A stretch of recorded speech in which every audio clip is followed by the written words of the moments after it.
সহিহ বুখারীতে আল্লাহর হাবিব সাল্লাল্লাহু আলাইহি ওয়াসাল্লাম আম্মা জান আয়েশাকে উদ্দেশ্য করে বলেছেন, ইয়া আয়েশা, হে আয়েশা, আশাদ্দুন নাসি আযাবান ইয়াউমাল কিয়ামাতি আল্লাযীনা ইউদাহুনা বিখালকিল্লাহ।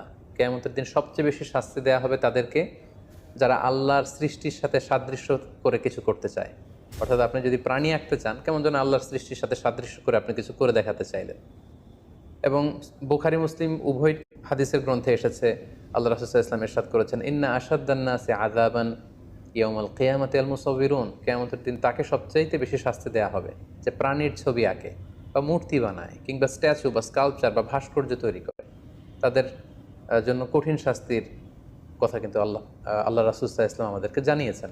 পাশাপাশি যারা প্রাণীর ছবি অঙ্কন করতে চায় বা মূর্তি বা ভাস্কর্য তৈরি করতে চায়, কিয়ামতের দিন তাদেরকে কঠিন শাস্তি দেওয়ার পাশাপাশি আল্লাহ তাআলা